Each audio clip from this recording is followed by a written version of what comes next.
Hello, procrastinators! Welcome to the Nerd³ TubeCast episode 4. I'm Dan. I'm what? Good luck editing that. So, I have to say that this is available as an audio download in the description. Have they been working? I haven't actually. I don't think I've checked one of them yet. Yeah, we should probably. Because they go to the website, but I've actually opened that little bit of the website up, so they should still technically work. Secret parts. So secrets. It's a little hack. Yeah, hi guys, how are you? I've now got the view of the back of your website being like a sort of cave, and them all coming in Indiana Jones style. It's true. Sort of just sneaking through. It's actually quite like what my website does look like now. Pick up your MP3 player and then your MP3, and then suddenly a boulder comes out. You got to swap it for an NPR podcast, yeah. And then just run away from what a procrastination boulder. Yeah. And then your hat of Team Fortress 2 flies off. It doesn't matter, you got more, so you just leave it. Who would go back for the hat? Who would go, there's a lot of snakes and death in that. Just get my hat back. Why does it always have to be snakes?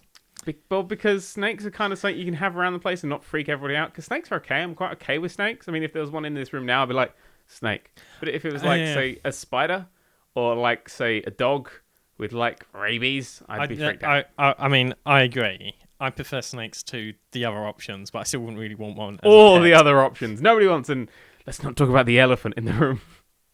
That was almost funny. Steve. No, don't say Steve. Everything has been Steve these last few days. It's like I got to the center of the Spore Galaxy for the first time ever, and you meet a little robot called Steve. Steve! And he's just, oh yeah, I'm God and stuff, and Earth, haha. It makes a joke about a timeshare on Earth. It's such a terrible ending. such a terrible ending. But it ended. And on that note, watch it. Links in the doobly-doo, maybe? I've got a doobly-doo. It's a description. It's always been the description. I call it the description so people actually read the damn thing. If anyone has ever asked a question that's actually answered in the description, I want people to just point and laugh at them and just go, ha ha ha, you don't read. Unless they can't read, in which case it's kind of picking on people. In which case, what are they doing? Writing a response in the comment section. If you can't read, you have no place I've started doing something really cool I'm going to be releasing soon. I have been graphing YouTube comments. And I've been graphing them on a scale of like... I've never been in the graph room. What? Chart room. But no, it's sort of like a night. What are you looking up here? It's just a graph. It ranks from like nice responses and then like medium sort of responses and then like aggressive responses.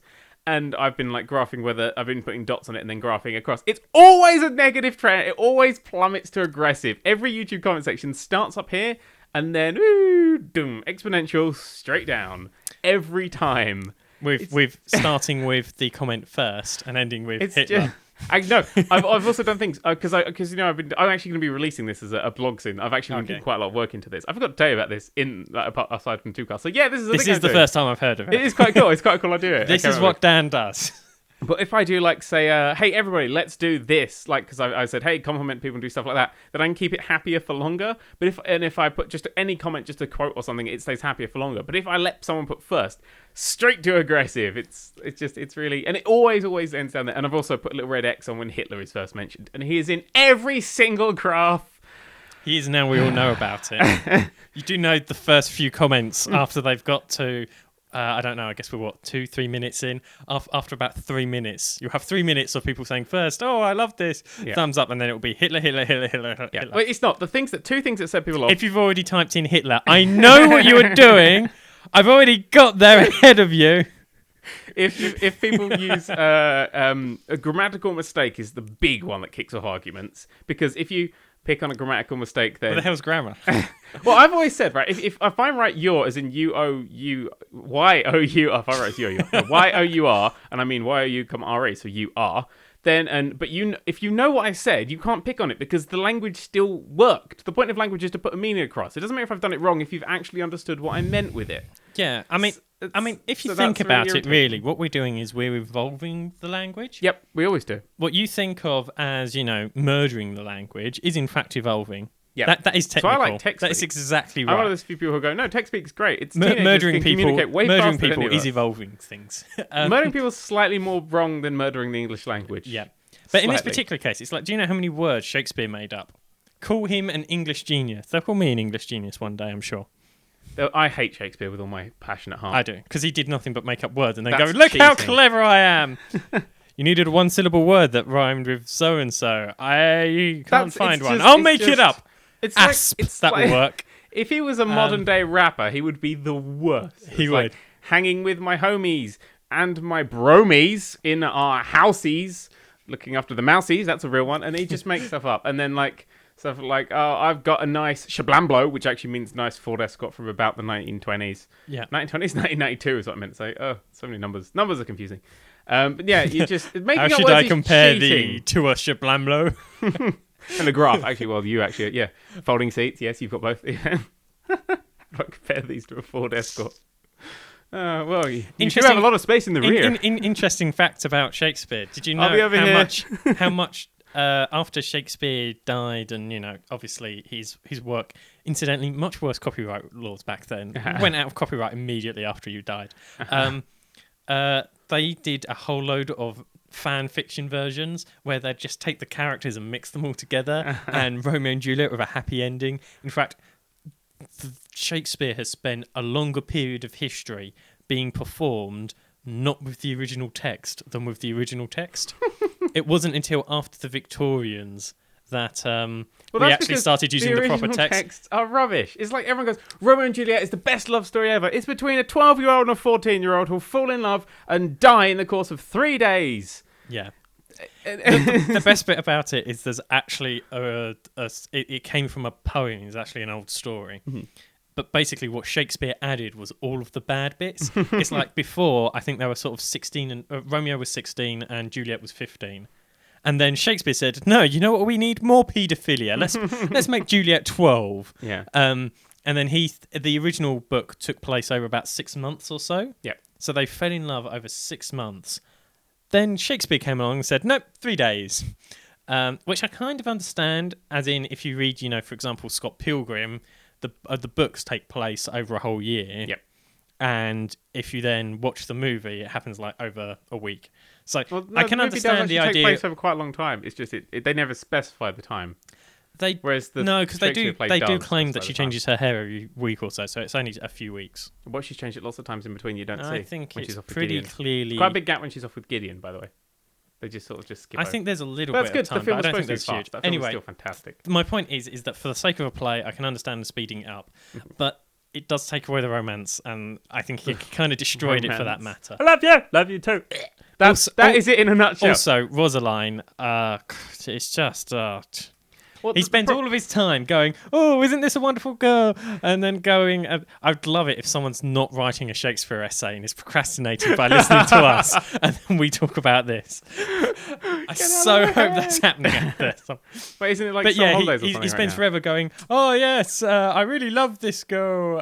Isn't no. she wonderful? And, oh, look, Juliet. It's like, what's even romantic? Worse? What's even worse is because people have just got their GCSE results. Imagine they failed the English bit of Shakespeare, and now they're hating on Shakespeare, and they're listening to this going, yeah, I was right about that clinic dickhead who shouldn't read his plays. But all of his things, he goes, it's like M. Night Shyamalan. You know there's going to be a twist at the end, but with Shakespeare, it's always the same one. He goes, how do I end this thing? They all die. Yes. Brilliant. I'm a genius. I'm a genius. You're getting Shakespeare dies. confused with season 1 of Blackadder. No, there were 5 episodes where not everyone died. But no, Shakespeare's just everyone died. They died. These people die. I feel sad. These died. You never connect with these characters, but die. The second thing that sets people off in comment sections, apart from the angry English literature nerds that are currently in the comments going, with a perfectly grammatic. If someone insults Shakespeare, that was what we were talking about in this comment section, and they have bad grammar, then I'll be like, what? What? That's confusing. It'll be the most perfectly grammar. What we're saying is no one cares at all about grammar. I don't care about grammar. No, we don't. Grammar exists as an elitist system to cut people out of being creative. Yeah. If you like grammar, you hate art. Yeah. You know what? See, I like how we've gone. You're fine. Stupid if you want to be words up, be business, if you want to be a businessman, that's fine. But if you hate grammar, you hate art. I think everyone should learn that. And anyone who picks out grammar or anything else, everyone should go, you hate art, and start a flame war. Call them Hitler. Don't stop. No, don't call people. What's that name of the guy who set the law up of whoever's the first person to claim someone's like Hitler is it Goodwin's law? Is that? I can't remember now. Poe is the... It's the sort of thing I should know. I think it's Goodwin's law, isn't it? let me know that I'm wrong in the comments. No, the second thing to set people off is slightly mentioning where you're from, or instantly cause a torrent of everyone hates or everyone loves America. It's the next big thing people fight over is America. So it's grammar in America. So if you I don't know. So if you misspell America, America with a semicolon in somewhere, just and everyone just explodes. the USB, The United States of America. You said Ban-Erica, I said Bumerica. I put the B at the start. And Final call for South America. Oh, I want to go to a place. Bumerica sounds cool. That sounds like the sort of place that has loads of awesome street parties. It sounds to me like someone who got very tired while writing a Sesame Street episode and went, what goes with B? Oh, of America. That'll do. They're only 5. They don't know the difference. What rhymes with Erica? It begins with a B. I don't know. I'll ask Shakespeare. Oh, apparently America. Why is he pointing to that car? It's a slang for America. You see, I like how we've gone, yeah, you should make grammar up. Don't make words up. We have a slightly mixed message in this episode. Oh, I'm happy for people to make up words.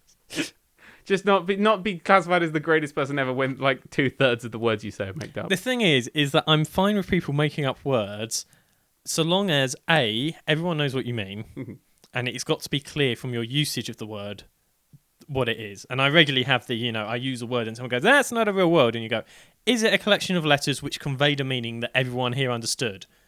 Then it's a word. Yep. That I'm pretty confident that is the definition of a word. I'm sure someone will come up with a more accurate. It might not be an English word, but it is definitely a word. Yep. It's like lol. Lol is a word. Exactly. Lol. People understand it. I love how people get so aggressive against it. Killing our language, killing our heritage with their lol and their Islamophobe. Well, to be fair, I love that lol, Lamophobe, OMG, BBQ, what the fuck, WF, all that kind of crap. All WTF. means I slightly smirked. That's all they mean. Is sort of you see something go, type lol. There needs to be an actual acronym for when you actually laugh. There should be an actual one, because lol isn't that. Laugh is just sort of. I'd like to have pretended that I laughed outwardly, but I didn't laugh, and that's it. Outwardly and laugh. I like people moving on with.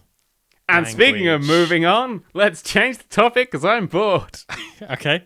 Yeah, this has been longer than we normally talk about English. This is the longest and I've this was about not English. On the plan. I did actually really surprisingly well. And surprisingly was the word that my teacher used in my exam results. When I got, hey, we should talk about what we got for our GCSEs, because GCSEs and A-level results just come out. I found everything! No, I didn't. I passed GCSEs really well. I was well higher. Except for 2 exceptions, which was French, because I'm me, and all the English hate we just had is because that's never going to translate learning a foreign language. And the second one was RE, because the question was stupid. Because we went to a Catholic school. We went to a Catholic and school. And so the correct answer was, because God is wonderful and loves me. And then a picture of a bunny with a rainbow. Oh, look at all the wonderful things God made. He didn't make anything bad, like, bacteria and crocodiles and poo. Yeah, didn't mention quote. I put that in there well. How did you do for GCSEs? I did a very curvy. I had almost a straight line graph. Straight lines aren't curves. They are literally the opposite of curves. No. How can you have something that's curvy that's a straight line? I was thinking... It's my girlfriend, she's curvy. It's a broomstick. I was thinking if you were going through alphabetically, they went up and down, but then I thought about it more. Basically, maths I did very well on. So maths and statistics. No, I did really well. Just tearing the wings I did off really well on flies. maths. I did less well on statistics because you had to write a giant essay, and I do bad. Oh yeah, we had to do tons essays. of coursework. I in fact got the worst score on that essay that anyone ever has. It's a piece of coursework. You spend like a year on it, and I just about failed, and I think it got shown to your class as what not to do. What not to do. I remember reading that. Okay, so. Firstly, it was all about computer games and people playing computer games. I did one about computer games as well, and I got an A. Were you involved in my computer? No, you weren't. That was before you. Yeah, you're a year younger than me, so yeah. So older than me. Nevertheless, maths in there. Science was all 3 sciences put together. So even though my physics and chemistry were both perfect, I only got A's rather than A stars because of my not liking biology. I didn't get any A stars. Oh no, I got. Well, my maths was A stars. I got an A star because I'm a white whiz kid. Well, again, with, computing. electronics, I got perfect on all score results until they asked me to put words in, and then slowly started failing. Also did way more work on the test on the practical than needed to be. I started going, hey, how do you make your own logic gates out of core components and things? And started asking my electronics professor questions like, so how do you make a processor chip? And he came in with a nice thick book and said, there, read that. That's how you that's what a microprocessor looks like if you blow it up. And I went, oh, that's good. Oh, wait, I was supposed to be finding out how you make the... Oh. And then for your project, you did like a torch. So I only got like a C in that. And then I think I only got a B, C, something around that mark for IT because it was all about the PowerPoint rather than computing. That kind of bugged me. I'd have preferred something on computing. English, I failed and then retook to pass. You failed English? Yeah. I did. I think I just about passed.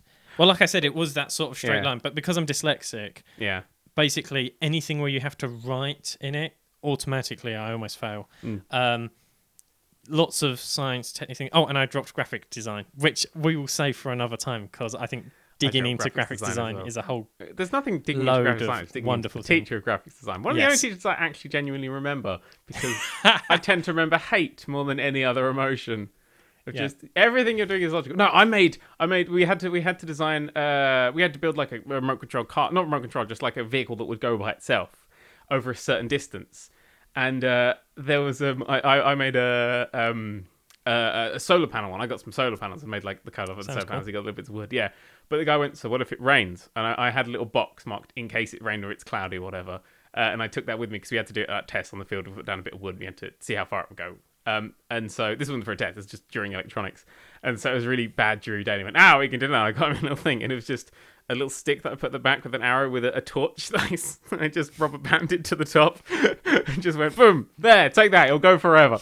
And the robot was called Second Law of Thermodynamics, which is... And he didn't understand why until that moment. Oh, there, it goes forever. It doesn't go forever. I know, look at its name. I really liked electronics. It was such a fun course because it was actually hands-on and doing stuff, and I really like hands-on doing stuff. Oh, I loved it. I like the fact one of the first things we had to do in our electronics course was to design a circuit board for a basic piece, keeping as much copper on as possible. Yep. And I handed over my thing and said, I think that will work, and that's the solution to your puzzle. And he looked at it and went, yeah, that's never going to work. I was going, no. Basically, we were given a whole circuit board and everyone else drew thick lines. I drew a flag on it. I drew a square out and said, okay, if we take out the material here and the material here, because we only need basically 4 pads for everything to connect to, because it's a battery, a switch, and a light bulb, and do that and go, no, sir. Those 4 lines all connected to each other. Those aren't the pads. That's the bit I'm removing. It's like, yeah, okay, you've solved it. You have come up with the best solution in 10 years of teaching this course. I was very happy at that. Well done. I was never clever. I never broke the mold. I just sort of stayed at my A-star level. I'd love to have gone, yes, I'm a genius. Well, but I regularly had this thing, like, for example, I failed my English test. I was in the top class for English because they worked out that I could not write anything and they knew I was going to fail, but I can talk competitively at a high level of English. So basically, I could study with the high class, particularly with literature. You know, writing stories and taking apart stories is what we do. So I was one of the smartest, if not the smartest, at what's this character's motivation, what's going on, you know, taking to pieces Shakespeare or whatever it was. I could do that wonderfully. Ask me to write it down after the group discussion, I'd fail. Yep. But my school was very nice and said, well, if you're smart, we'll put you in the smart class, even though you're going to fail. Yep. And then I struggled like anything. Well, no, because I was going to fail no matter which class I was in. At least this way I got to intellectual stimulus. Yeah, you know, and get to use it in things like this. Yep. Because YouTube hasn't asked me if I've got an English GCSE. I was asked. But I did they asked me when I signed up. I was like, did yeah, they? no. Well, why would they? Why would they go, well, it did surprise me. You're trying to upload a picture of a cat in a microwave. I do a video of it. We do need to know what you got in your English GCSEs. I'm not sure it would improve the quality that much. I hate exams with a passionate hate. That's just they're so. I didn't learn how any of the subjects. I just learned how to take a test. I learned especially multiple choice things. For a multiple choice test, 4 answers. Okay, it's most likely to be C. That's just a given. That's just the one they go for the most. If there's things like with most tests, you'll see there'll be like the words and stuff, but like you'll see that there's like links between the two words, but there'll also be links back between another two, and there'll be one that's an outlier. Ignore the outlier, and it's the one with the both bits in it because that's the bits that you should know, and it'll be that one. So I proved this because I took a test from a subject way advanced I didn't know, and I managed to get like 75% on it just from guessing the answers from the ways that tests. But that's the thing; it's just tests. Yeah, no, their I own agree. Breed of crap. And when they go, "Oh, you failed your exam," it doesn't matter. I failed my exams because I know the stuff. No, I definitely had that. Which is not what they say when you're trying to get into university. Particularly at university, I found that I was friends with. I didn't get great results. In fact, I think I came bottom of the class. It's really great. You look at my first year. I didn't even come in the class. I was at the top of the class my first year, back when it was just questions of equations. And then as it went forward, and I said, I want to become a writer. Let's work on movies. And started. And because I knew I didn't want to work in the world of physics, I didn't have to get a good grade. Which meant I could piss everyone off by saying things like, "Okay, does that actually make sense?" Normally the answer's no. Which meant I got to piss everyone else off, and they just said, "Learn it for the test," and I got to go, "No, I don't have to." You see, I did the clever thing, but I also just leaving university when I realised it was a bunch of crap. Also, I don't do this anymore. Bye. And then I went, "Don't go," and I went, "Bye." Also, two other things on tests. No one said don't go, but I don't even remember people. I wish someone had been there with flowers at the train running after me in slow motion. They might have done because I always have my headphones in my Game Boy on, so I wouldn't have noticed anyway. I was proper retro. Oh, that's great. Pokemon. But no, university, I just left. I just went, I don't want to take this anymore. I could stay around for another 2.5 years. Or exit stage left. That's right. Left. Just flip that thing so it looks like I got it right on the edit. You'll do that, right? You promise? You promise? Don't make me take your degree from you. 2 things I was going to say about tests, and I've completely forgotten one of them. Good. One of them was I used to get addicted to tests because they give you an adrenaline rush. I found during after Excel. After AQA. a certain collection of tests, I'd get withdrawal after you've gone through examination periods, and afterwards it's like, oh, there was adrenaline there. It's all gone. Oh. So I did actually legitimately get withdrawal symptoms. Oh, I remember the other thing I was going to say. I think revising is cheating. And so I never revised for any tests.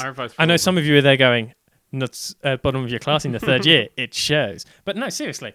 I think that if I answer a question that I only know for 24 hours, that's cheating. I can still get bottom of my class today in my physics class. Okay? I can't do better than that, but I can still do that. I still know what the fuck that test what that test was about. Yeah. All of those grades were true representations of what my ability is today, which means my degree still means something to me.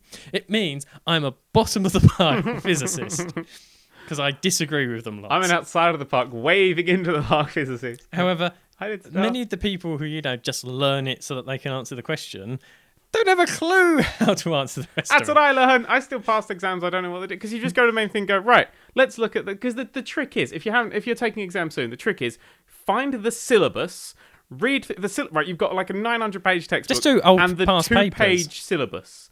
Just look at the 2-page syllabus and learn what's on the syllabus. Ignore everything else, and you'll do fine. That's just what I did. And I did fine. I'm with the Dirk Gently. I'm with the Dirk Gently method. Just get sort of 4-5 years worth of past papers, read all of them. Most things by the time you've got 5 years worth, every question they will ask will be in the last 5 years worth of papers. Because I'm fairly confident that's how they write papers. Fairly confident they just lay out the last 5 years papers, get a load of darts out, and just go. Yep, that's our test. And I think that if that's how they're going to do it, that's how you should, so long as you learn the perfect answers for those.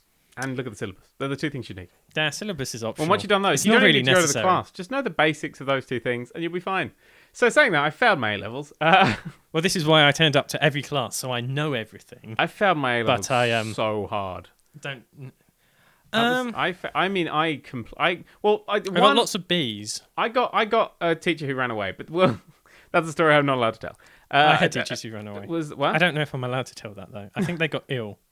Well, I had a teacher who went, yes, I looked at my course and went, this is an A, and then I got my grades back and it was a U, and I went, oh, there's something wrong here, and she taught us the wrong class and then scarpered.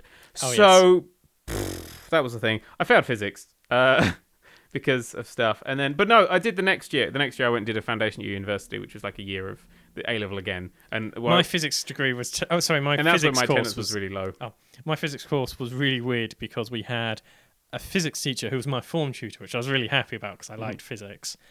Then he became deathly ill. Yes. This is where I got the tie from. He was awesome. I didn't actually get it from him. I asked him where he's... Oh, he was wonderful. Absolutely amazing. Got him for like the first 3 weeks, and then we had no teacher. So then I had a wonderful substitute teacher who did not care about the test at all, had no idea what was on it, but he was basically a surfer and an astrophysicist. That's a cool combination of things. He was just the most wonderful person, would come in and just talk about anything, and would basically come in with weird, interesting questions. Then the school worked out that although we were learning an awful lot about science, luckily I was smart enough that I could pass the course anyway, but it's only AS level. It's nothing tricky. Yeah, I passed that. Oh look, there's some stuff to look at. It's only when they got to A level that they then finally got me a proper full-time teacher to teach me. I got on really well with her too. I don't want her giving to feel up that, in sixth form. I remember just reading through the tests and the papers and going... I met this really cool guy called Dan Harcastle in sixth form. That worked okay. It's me. Spoiler warning. Spoiler warning. But no, I remember. It's actually flashback. Form, we've mentioned it before. I remember at sixth form. I was just going through it, going, what am I doing in my life? Go to university. Why? Because you're smart. All right. And I went to university, and then halfway through university, I went, I don't have to be here anymore, and didn't. Although I did do with the foundation year first, just to prove I could actually pass my A levels, because that really pissed me off that I didn't. And hey, second highest in the year. What? Probably. I think so. I think I was second highest in the year. I did really well, and then I do know. I'm on the proper course. Bye. Year 6 I do know. months I spent the first year of the proper course as top student, and then by the end had got to bottom student. Well, at least you went through the full spectrum. Oh, well, it was nice. I was a year older than everyone, which was really weird. I was a year older than everyone. That's why I didn't make that. Was weird. Seriously, there was only like 30 students in my class. Hundreds. There was millions. Yeah, I had a really what I like to call cozy year group. What an estate agent would call cozy. No, because there was only like 40 of us, and 10 of those weren't full-time physics students. 10 of those were physics and maths, or physics and something else. Study maths. I mean, I've seen maths at university, and I see it and go. Yeah. Here's the thing, right? When it comes to maths, I'm good at maths. I just cannot see maths beauty. Yeah. And there gets a point in maths where it goes beyond being able to work out how maths works, and you have to understand maths on a beautiful level, which makes no sense to me. And it's one of those ones where someone gives me the solution and I go, yeah, I understand that solution. That is the solution. I can understand how that is. So if someone gives me 3 solutions and I have to work out which one's the correct solution, I can do that test. Give me the question of okay, now work out what the solution is. And I'm there going, oh no. And then you find someone else and they go, well, obviously it's that. And you're there going, no. That's not obvious at all. I like. You don't know the secret functions of E, because if you put E next to an X, it actually becomes Y. It's stuff just like shit that. Like that. There's these little tricks. That you should. If you read the textbook, there's a great anecdote about a guy on a bus. It's stuff where what you actually have to do is memorize a collection of equations of these are the solutions, and therefore, because I know that looks like this solution. The equation to get to it must look something like that, and then I'll keep playing with this until I get the right result, and my brain's just going, no, it's maths. You have an equation, and then you play around with numbers until they look the same. It's like when it doesn't work like that. Because you had to go to maths lectures and stuff on the physics degree, and I had to do. There was a physics with astrophysics, as it was called. But there was a moment where we were in a maths class, and the guy did a giant equation and went, "Look, isn't it beautiful?" And like 90% of the class went, "Yes." And I went, who the fuck are you people? I mean, yeah, I agree. What? I don't It's just squiggles on a board. It's not anything. But the function fits in so beautifully. You made it fit in so beautifully. 0.999 recurring is 1. Fuck off and die! My brain just hurt. Well, if you talk 10x and 9x and then divide them, whoa, look at that. It fits. Fuck off and die! So basically, yeah. Math is really good up until you get to... Oh, no. Up until you get to about further maths / Well, I did further maths and then stopped doing further maths. And then the next year was the maths I did in further maths and went, I've been through this already. Up until you get to about there, you can get away without finding maths beautiful. Yeah. And I found that quite fun. The only maths... After you get past about there, which is the beginning of your first year at university, if you don't do further maths, that's when it starts getting batshit crazy. Well, the fact is that there were the three main types of maths that we studied. It's basically maths as an art form, and I don't like that. There's mechanics, which I adore because I love mechanics. Is maths in the real world. It's physics, and classical physics, and it's so easy, and you can just fart through it, and it's lovely. Until they give you Pure Lagrangians. maths is really difficult, but really quite nice. And it works quite nicely, and I can get along okay. It starts getting to differentials of y and e and x and stuff, and that starts confusing me, and past participles and integration. So I gave up kind of. You didn't get to the point in physics where those become part of physics, did you? No, I did get to the Lagrangians and the dy dx's and all that crap is all in the graph and equation and draw this graph. No, and the last one is statistics, which is they make it up as it goes along. It's like if you had 10% and 90%, you get 12.65983% because of the differentials of the numbers and the statistical anomalies of Gavin from accounting. My learning of further maths was always very interesting at high school because sixth form. Because the teacher we had was pretty much trying to stay one lesson ahead of us, and he was a statistics teacher, which meant in statistics it was great because no matter what he wrote on the board, I would tell him that what he did was wrong. And it was really annoying because when we did mechanics, me being a physicist, 90% of the time I was correct, which is way more than a student should be. When it came to pure maths, it was about 50-50. When we got to statistics, I had the wonderful feeling of being wrong 90% of the time, which is useful, okay? When you go, you're wrong because of this, and they go, no, and you go, I have learnt something. When you go, you're wrong because of this, no, because of this, and you go, no, because of this, and they go, no, because of this, and you go, no, because of this, and go, oh, yes, you're right. Every single day, because when you're doing maths, further maths, and physics, your course does become somewhat repetitive. Nerd alert. Nerd3. Yeah, boy. Fat lesbian cubed. And the emails come in. Anyway, do you want to get started with the podcast? Started? Yeah, we're only halfway through. Have we actually not started on the first thing on the list yet? All right, no, the first thing is Move and Doctor Who. Actually, no, the first thing is news. We haven't given any of the news yet either. Well, yeah. I think we're not even going to get onto the main part because that's a proper conversation that I don't think we can cover in the amount of time. So if you got your A-levels, don't worry, you could be like me if you failed your A-levels. If you failed your GCSEs, then you can be like him, even though he did slightly better at some things. Don't worry, because in the end of the day, no one gives a shit about your exams. I've never actually ever used my A-levels or my GCSEs, and I've had jobs. So that's my top advice: get a job in the summer holidays. That will do you so much better than any exam ever, unless you want like a proper science or something. Then go for that. If TV's taught me anything, if you find a wise mentor and make them lie and pretend that you have degrees from anywhere you want, you can keep that running for a good 7 or so seasons before there's any big problems, and they'll keep you on forever. If that's what... And TV's obviously right. Always true. TV is always true. That's like right. Community is true. There was in the Metro yesterday, there was a picture of Community with Prince Harry's face over Jeff when he's leaning over the snooker table. I see. And you know what? They referred to it as a clip from The Hangover Part 2. And I burnt the paper. I nailed it. Not as nice as Sky News with Miki Kitty on B-roll all day. I didn't see that. No, neither did I. I just know that it happened. Right, let's.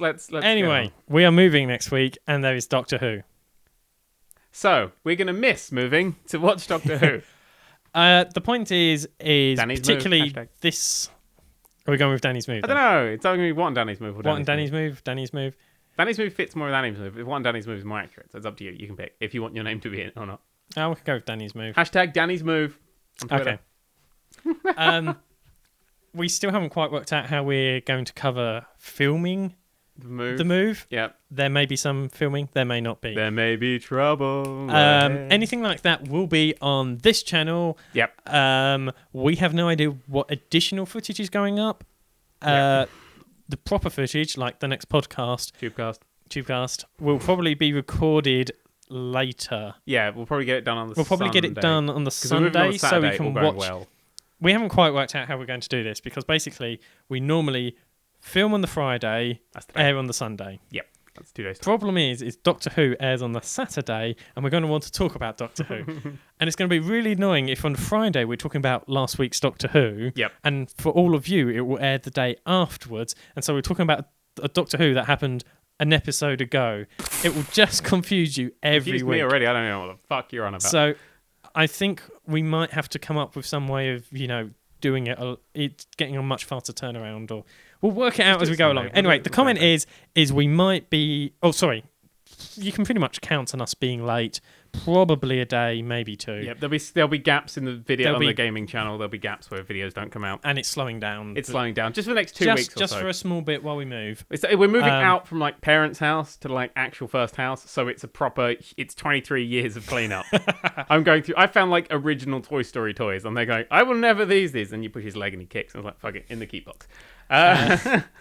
I found my original Moulin Rouge cinema ticket. Oh, tiny violin for you. So I don't find cinema tickets. I still haven't been. Might not been to the cinema. Well, I kept mine because it was. I think it was. It wasn't my first date, but it was one of my first dates. Bless. I burn all my stuff.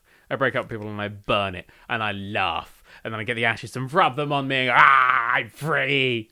Fair enough. I'm not the best person to date in the world. It's like, no, I'm not even slightly in that list. Up there with all the Charlie So Cool likes and people. I assume he's a nice person in real life. I don't know.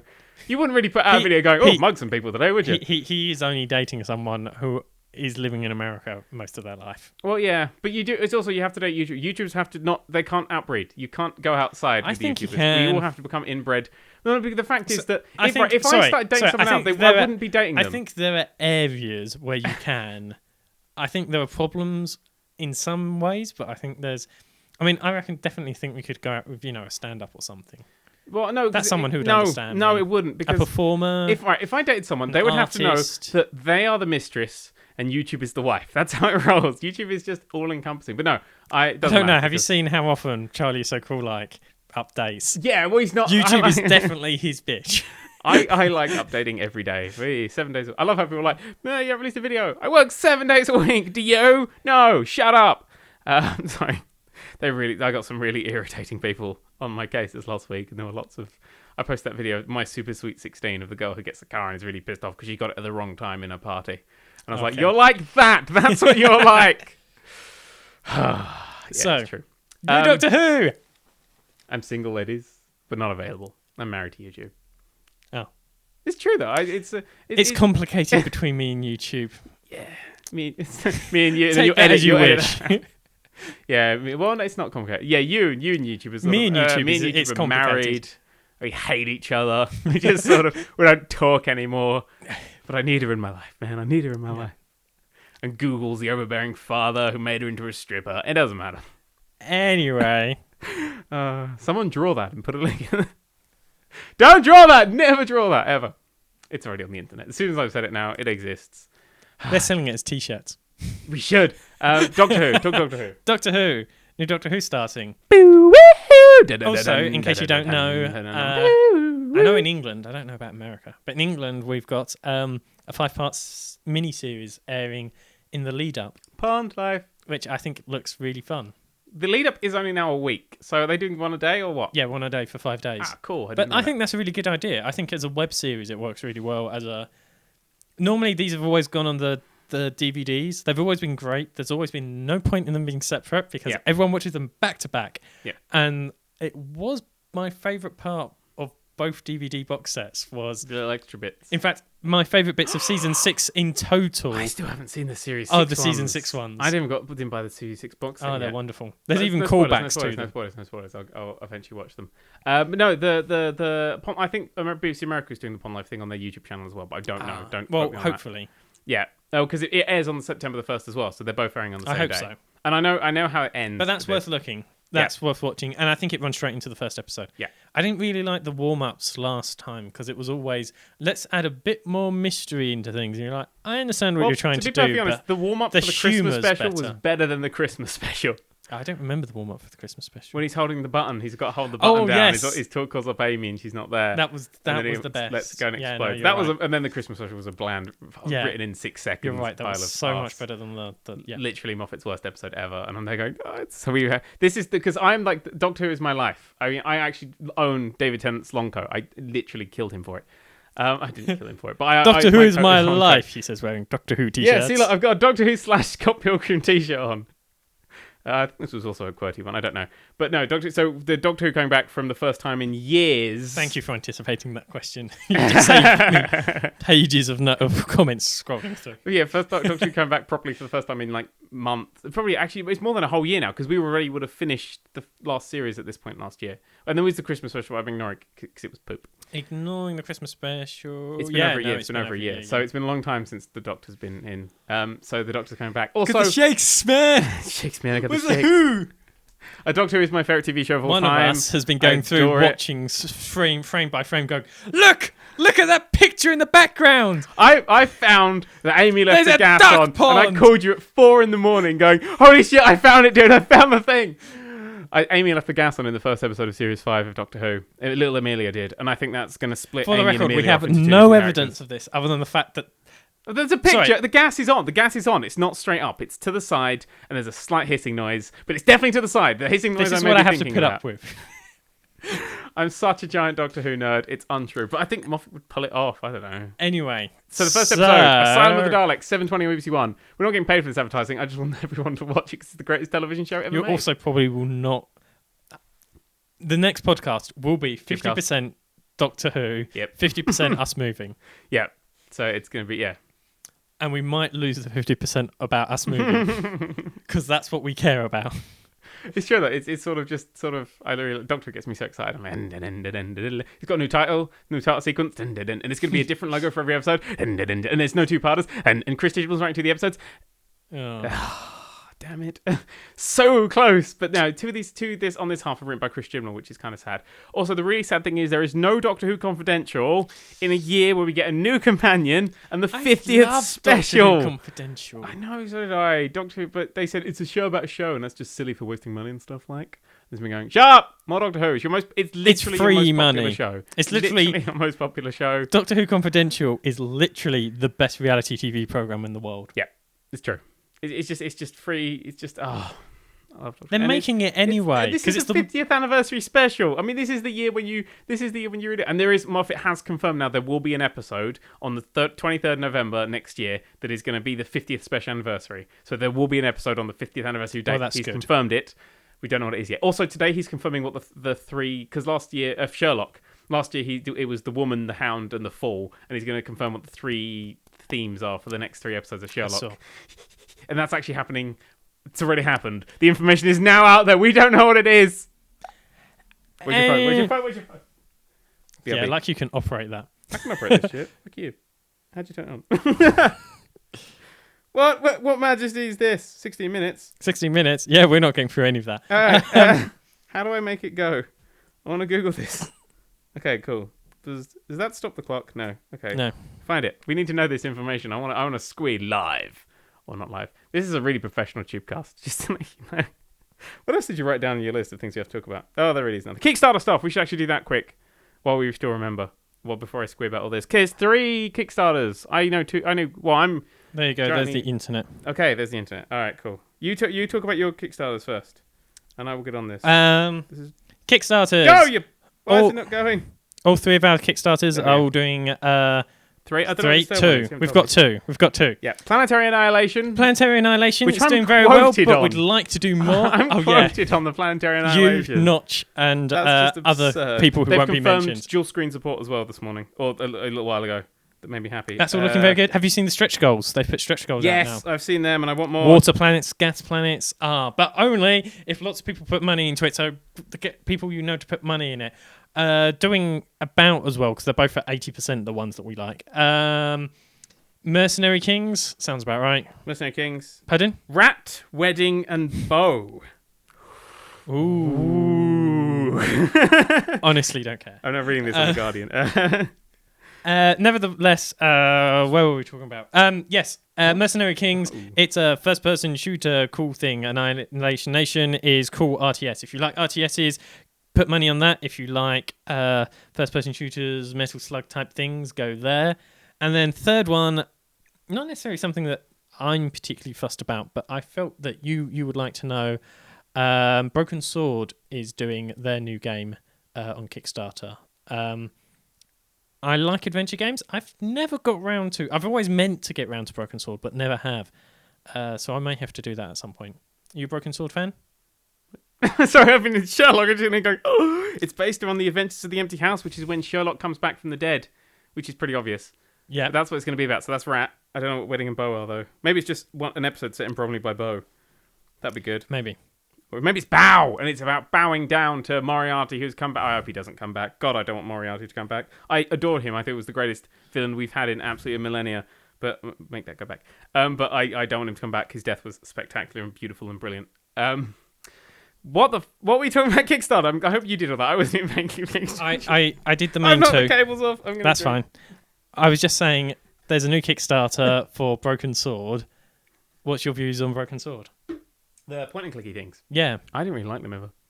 This is sort of my comment. I thought people should know. It was a good series, but it was never... I mean, because my first ones are Tim Schafer and Ron Gilbert point and click. So that's like watching The Matrix first and then trying to watch like crappy fake kung fu action-y films and going, what is that? This doesn't go. I started off with Simon the Sorcerer. Loved Simon the Sorcerer. Then moved on to Douglas Adams. Ever since, nothing else has really measured up. Hitchhiker's Guide to the Galaxy is one of the worst text-based adventures ever made. I've got Bureaucracy, Starship Titanic. Starship Titanic is actually really good. I adore Starship Titanic. I should do a Starship Titanic Let's Play. We should do. That's what something I need to discuss with you. I'll do it now. We need to get a computer that runs. We're gonna have a Windows 98 machine. I'm gonna get a Windows 98 computer with quite old stuff on it, and then get a version of Fraps that work on it. I hate text adventures. Not being able to spell. If they're a grammar Nazi, the number of times I die in Bureaucracy just because I can't spell things. You die so well. That game is stupid. Oh, I've answered the door. Stress! Explode. It's great. A text-based. Open the door. I'm sorry, I don't understand. Open the door. So open door. door. On the screen. You got to just try and constantly type. I'm sorry, I don't understand. Open door. Yeah. No, I want text-based adventure to go back. Tim Schafer can get on that next after his Kickstarter, which is November, 3 months away from the release of it. Whatever it's called, whatever it's about. Girl and the boy. That's all we know. Maybe it'll be Girls and Boy. We don't know. Planetary Annihilation, which I've been quoted on, is looking amazing. Linux support and 64-bit support and lots of fun things. I'm quoted on. I can't get over the fact that it's not Kotaku. I think we'll go more into it. I think we'll probably do some more as it goes on. I was just reminding anyone who hasn't spent their money and has money. You really need. I mean, those are three things that we think that you might be interested in. It's made me go back to the original Supreme Commander and Total Annihilation this last week, and I've just been going, these are so good. I want this again. Good grief. Especially, it looks rather fun. It looks rather fun. Plus, it's going to have the I'm really more interested in the creators of management. Scott Pilgrim making a Metroid-esque creative game. Just looks fun. Yep. I think both games are going to make their minimum specs, but I want both of them to make more. Second but or if you're third. going to pay for one, then definitely Planetary Annihilation. No, that's that's a game we can play a lot more though. That's one you want more content in because we're playing it more. No, because the other one, playthrough. Mercenary Kings, for example, has a lot more sort of huge amounts of extra missions and bosses. Basically, Mercenary Kings doesn't actually need, because they've only put down 75,000. Mm-hmm. They are well aware they cannot make a game for 75,000. They've sort of got that. We can make half a game for 75,000. That's the amount we need to get it out of the door. We actually need 175,000 to make the full original game, which means they're actually, although they're at 80% of their minimum spec, they need that amount to get the game that they want. Once it makes the 175, I know they've asked for 200 is sort of their top goal. Once they've made the 175, I'm happy for you to put your money into Annihilation. Annihilation Planetary first. Annihilation. Has to go Planetary Annihilation first. But you're going to keep taking that constantly. Goal, and they need that because it's... But that's because it goes to 9,000, then it goes to Supreme 120,000. Commander Total Annihilation next to the Scott Pilgrim game. That's a far superior game that we... Like, that market with things like... It's an RTS! ...is really good. But there are no good real-time strategies. There's been no really good real-time strategies for ages that are, like, they're properly ground-based and really good. I mean, Command & Conquer's now gone free to play, which has killed that series dead, and especially after 4. I want the real-time strategy to come back. I miss it so much. Anyway. Ubisoft says we all pirate games anyway. Yeah, but use Ubisoft for a bunch of... This following section has been censored under the Decency Act. Or did you see their comments about free-to-play versus...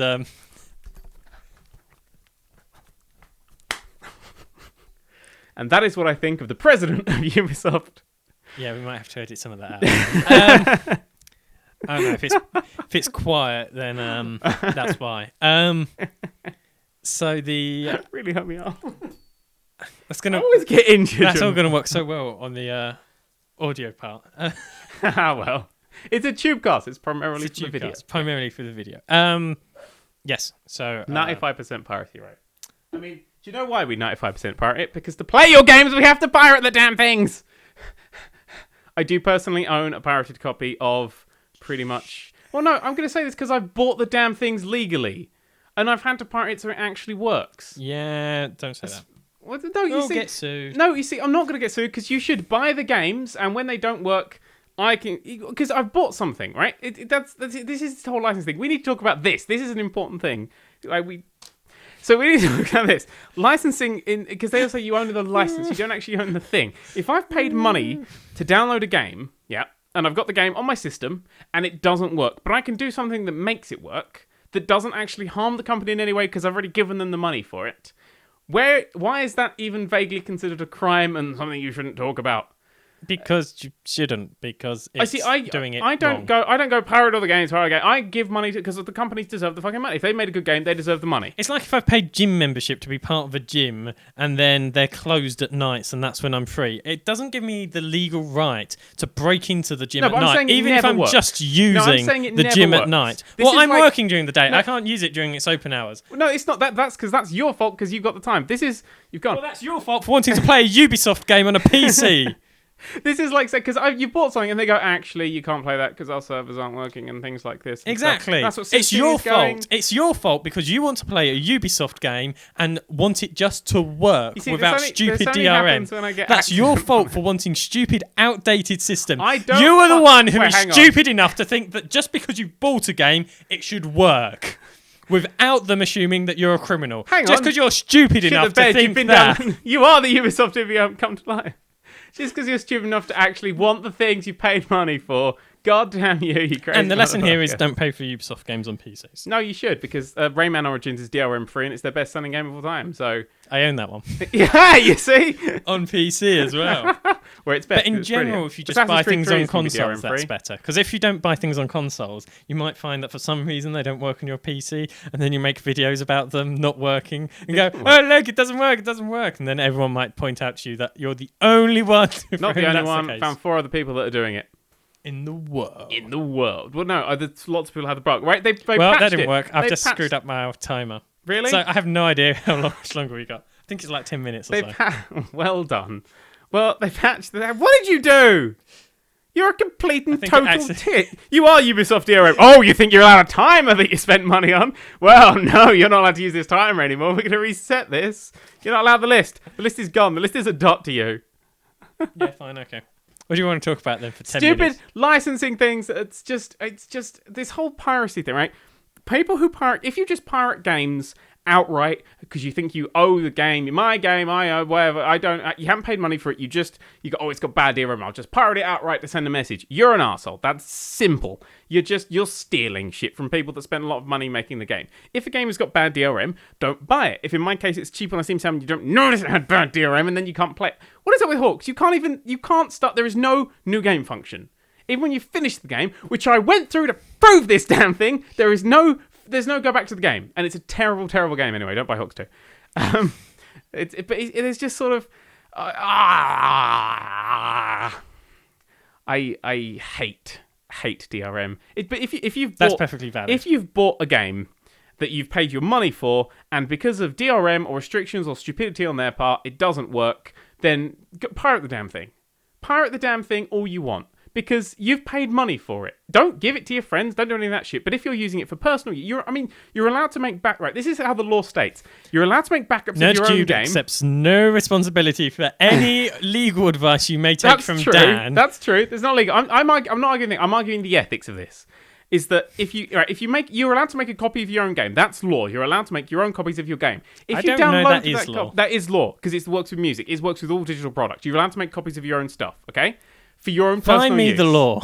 What now? Just No, sort of magic it out later. the air. I will. But you're And I will you're allowed confirm this next week. You're allowed to make your own copies of stuff. You're allowed to make your own backups of things. That is law. That's perfectly legal. But Until you if show me the download link, someone I don't else's believe backup to use as your backup, you're not allowed to do that. It's like when Ubisoft fixed. Oh, what game was it? It was the something that had dodgy DRM. It might have been a Splinter Cell. I can't remember what game it was. It's really bugging me that I can't remember. But the way they fixed is they patched the DRM out because it wasn't working. Do you know how they patched the DRM out? They got someone's no crack and released it as an official thing. But they just changed the code and put it into like a patch and then shipped out. And the guy took it apart and went, you've pirated my patch. That is wonderful. It's like the music on that. You wouldn't pirate a DVD. Take him to call. It's like the music on that. You wouldn't sell a DVD. You wouldn't stab a car or whatever it is. That music was pirated. They never actually paid for that music. It's just all these companies going, don't pirate stuff while they pirate stuff. It's just ridiculous. Intellectual property is a really tricky one because it's really hard to work out what counts as intellectual property. It's like how many movies have the same plot or the same lighting style, and you don't actually have to pay royalties for that. Yeah, you don't have to go, well, basically I've decided it's a kid who left home and found a wise old man and he told him how to take on the evil empire, and the head of the evil empire turned out to be a relative of his. Mm-hmm. You don't have to then turn up and go, well, George Lucas, here's your oh, you didn't write that story either. Oh, apparently that's out of copyright. Okay, that one's fine. But then when you go, okay, now I want dark sci-fi and moody lights and, apparently I'm making this look that Ridley Scott created in Blade Runner. Mm-hmm. And then I have to pay Ridley Scott the money. Mm-hmm. And then he kind of took it out of, heavy metal comics. So he then has to pay part of his cut into heavy metal copies. And then it'd be really stupid because I'd pay it to the Matrix because that's what I try and emulate. And they'd pay it to Ridley Scott and then they'd pay. And basically, we have a really messed up, and movies in particular. Movies steal from everyone, and I find it really hypocritical that they moan that everyone steals their computers, their copies of their film. Yeah, I mean you shouldn't. I don't. But I have never pirated a movie in my life. Could you believe that? You shouldn't pirate movies. Yeah. For the sake of this TubeCast, yes, I will believe that. No, I'm being serious. I don't doubt. The fact is, I have no interest in movies. that's fairly neither here nor there. But no, because if I bought something, if I get because that was pissed me off. I got a Blu-ray that was like triple copy for Christmas or something of some film. I can't remember what it was. And it's got the digital download and it's got the DVD and it's got the other thing on it. I was like, cool, that's the 3 thingy. And then I went to download it like a few. What are you showing at? I was looking at the timer on the. Oh, you're working out from there. So as I was going, I've entirely forgot what I was saying. No, I went to download it like a few months after Christmas and stuff, or quite a while after Christmas, because I realised I had it. I'll just download those now and have them on my computer. And the codes had run out, and I couldn't. And this was going, I've paid money for this, you thieving bastards. This is just stupid. No, I agree. That's why it's just films are stupid. People who my only defense for someone who may, download movies would be, if not, you do kind of hand into the one cheat world. Mm-hmm. We think you should give us all of your money to watch a movie. Okay, what are we going to do? We're going to show you a trailer of the best bits and then hope that you believe that the rest of the movie is good enough. I feel that there should be some sort of, let's make sure everything works out. And if not, you then have to go by reviews. And as we both know, film reviews are awful. Yep. No one ever really. You have to find someone who's the right sort of person. Someone who's a bit like you who might enjoy because it's personal. It's a personal choice. And everyone goes, you can't review these things bad. It's a personal choice. Unless, of course, you're picking up on something that's wrong and no one likes and saying it's a good thing. I like Kotaku. Hey, I'm not letting that go. I'll never let that go. That's you can't say. That's just stupid. But anyway, it's a personal choice on films and stuff. So when people are like, oh my god, you have to see The Cabin in the Woods. It redefines the horror genre. It's amazing. I don't watch horror films. But you have to watch this one. No, I don't. Go away. It's a bad film. If I watched it, I'd go, this is a bad film. Yeah. So reviews don't work as a thing. And people getting paid on reviews is a stupid thing, a la Obsidian, because they didn't hit their 90, what was it, 98 or 99 or maybe even 90 on their Metacritic, so they didn't get their bonuses. Well, someone who would have really liked the game, who gave Fallout a really high score, gave them like a 4 or something. There's me going, it's the same game, guy. It's the same game. Why did you do that? But no, setting bonuses up to Metacritic. And there was the Bioshock had that, didn't they?